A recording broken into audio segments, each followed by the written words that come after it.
अस्सलाम वालेकुम, बिस्मिल्लाहिर्रहमानिर्रहीम। प्यारे बच्चों, आज हम पढ़ेंगे सबक नंबर 3, नमाज जनाजा और उसकी अहमियत। प्यारे बच्चों, ये एक ऐसा मौजू है कि हर इंसान ने एक ना एक दिन इस दुनिया से रुखसत हो जाना है। हर इंसान ने मौत का ज़ायका चखना है, जैसे कि अल्लाह रब्बुल आलमीन फरमाते हैं कुल्लु नफ्सिन ज़ाइक़तुल मौत, कि हर जानदार को मौत का मज़ा चखना है। तो प्यारे बच्चों, इस सबक को अच्छे तरीके से पढ़ना है। पढ़ने के बाद इसमें से हमने कसीरुल इंतखाबी सवालात और मुख्तसर सवालात और तफसीली सवालात के जवाबात ढूंढने हैं। तो आइए सबसे पहले हम पढ़ते हैं कसीरुल इंतखाबी सवालात। पहला सवाल, क्या नमाज जनाजा तमाम मुसलमानों पर फ़र्ज़ है? तो जिसका जवाब है नमाज जनाजा फ़र्ज़ किफ़ाया है, यानी अगर कुछ लोग इसको अदा कर लें तो वो बाकी सब की तरफ से भी अदा हो जाता है, लेकिन अगर इसे कोई भी अदा ना करे तो तमाम लोग गुनाहगार हो जाते हैं। दूसरा सवाल, एक मुसलमान के दूसरे मुसलमान पर कितने हकूक़ हैं? जिसका जवाब है एक मुसलमान के दूसरे मुसलमान पर 5 हकूक़ हैं, जिनमें से एक ये है कि जब वो फौत हो जाए तो दूसरे मुसलमान उसका नमाज जनाजा पढ़े। अब आते हैं मरूज़ी सवालात की तरफ। नमाज जनाजा है फ़र्ज़ आयन, फ़र्ज़ किफ़ाया, वाजिब या मुस्तहब? तो फ़र्ज़ किफ़ाया। नमाज जनाजा अदा करने से मुसलमानों के साथ होता है हमदर्दी का एहसास, सखावत, दियानत या नेकी का एहसास? तो जिसका दुरुस्त जवाब हमदर्दी का एहसास। जीम, गुस्ल के बाद मैयत को जो सफ़ेद अन सिले कपड़े पहनाए जाते हैं वो कहलाते हैं कफ़न, अहराम, सूट या लिबास? तो दुरुस्त जवाब कफ़न। नमाज जनाजा अदा करने से इस बात का एहसास होता है कि मुसलमान बराबर के शरीक हैं कारोबार, मालो दौलत, जायदाद या दुख सुख में? तो जिसका दुरुस्त जवाब है दुख सुख में। नमाज जनाजा में शरीक दूसरे मुसलमानों को हासिल होती है भलाई, कफ़ायत, इबरत, बचत? जिसका दुरुस्त जवाब है इबरत। सवाल नंबर 2 है, दुरुस्त जवाब पर सही और गलत जवाब पर गलत का निशान लगाएं। दुनिया की हर चीज़ फ़ना होने वाली है, दुरुस्त है। बे, नमाज जनाजा बाजमात अदा की जाती है, दुरुस्त है। जीम, नमाज जनाजा अदा करने से दूसरे इंसानों के हकूक़ अदा करने का जज्बा पैदा होता है, ये भी दुरुस्त है। दाल, नमाज जनाजा में 7 तकबीरें होती हैं, ये गलत है क्योंकि नमाज जनाजा में 4 तकबीरें होती हैं। नमाज जनाजा में रुकू और सजदा नहीं होता, बिल्कुल दुरुस्त जवाब है। अब आते हैं मुख्तसर सवालात की तरफ। पहला सवाल है, नमाज जनाजा के मुताल्लिक़ क्या हुक्म है?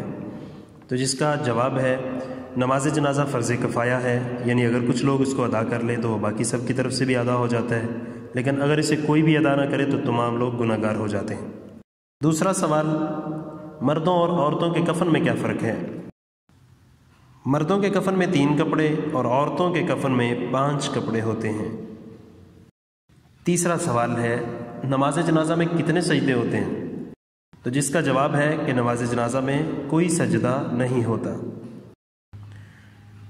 चौथा सवाल है कि मैयत की नमाज जनाजा अदा करने से पहले क्या क्या करना ज़रूरी है? तो जिसका जवाब नमाज जनाजा अदा करने से पहले मैयत को गुस्ल देना ज़रूरी है।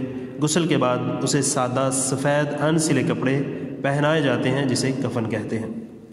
आगे है अमली काम। नमाज जनाजा में किस किस के लिए बख्शिश की दुआ मांगी जाती है? नमाज जनाजा में ज़िंदों मुर्दों के लिए, हाज़िर और गायब के लिए, छोटों और बड़ों के लिए, मर्दों और औरतों के लिए दुआ मांगी जाती है। आगे है तहकीक। मुसलमान अपने भाई की वफ़ात पर उसकी नमाज जनाजा अदा करते हैं और फिर उसको सुपुर्द खाक कर देते हैं। मालूम करें कि हिंदू और ईसाई अपने मुर्दों की आखिरी रसूमात कैसे अदा करते हैं। तो याद रखें, हिंदू जो है वो अपने मुर्दों को जला देते हैं, ईसाई सलीब पर चढ़ाने के बाद उस बॉक्स के अंदर मुर्दे को पैक करके, बंद करके किसी डब्बे के अंदर जो सलीब नुमा होता है, और फिर उसको दफना देते हैं। तफसीली सवालात। नमाज जनाजा से क्या मुराद है? जब कोई मुसलमान फौत हो जाता है तो लोग नमाज बाजमात की सूरत में अल्लाह ताला के हुजूर उसकी बख्शिश की दुआ करते हैं, इसे शरीयत में नमाज जनाजा कहते हैं। तो इसके साथ आप इसकी मुकम्मल तफसील आखिर तक भी लिख सकते हैं। सवाल नंबर 2 है, नमाज जनाजा का तरीका बयान करें।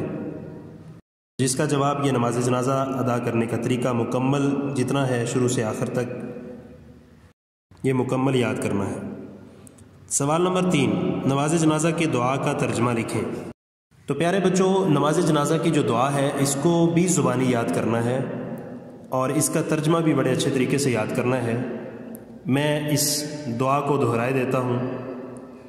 اللہم اغفر لحینا ومیتنا وشاہدنا وغائبنا وصغیرنا وکبیرنا وذکرنا وانثانا اللہم من احییته منا فاحیہ علی الاسلام ومن توفیته منا فتوفه علی الایمان اللہم لا تحرمنا اجرہ ولا تضلنا بعدہ۔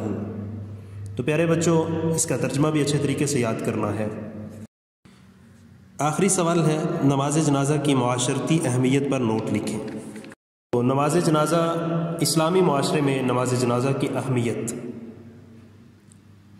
اس کو مکمل یاد کر لیں یا صرف 3 پوائنٹس یاد کر لیں۔ تو پیارے بچوں، یہ تھا آج کا ہمارا سبق نماز جنازہ۔ اس کو اچھے طریقے سے پڑھیں، اس کو اچھے طریقے سے یاد کریں، اس کو اپنی عملی زندگی میں لے کر آئیں، کیونکہ یہ مسلمان کا دوسرے مسلمان پر حق ہے کہ جب ایک مسلمان فوت ہو جائے تو اس کے جنازے کی اتباع کی جائے، اس کا جنازہ پڑھا جائے، اسے دفن کیا جائے۔ یہ ایک مسلمان کا دوسرے مسلمان پر حق ہے۔ السلام علیکم ورحمۃ اللہ وبرکاتہ۔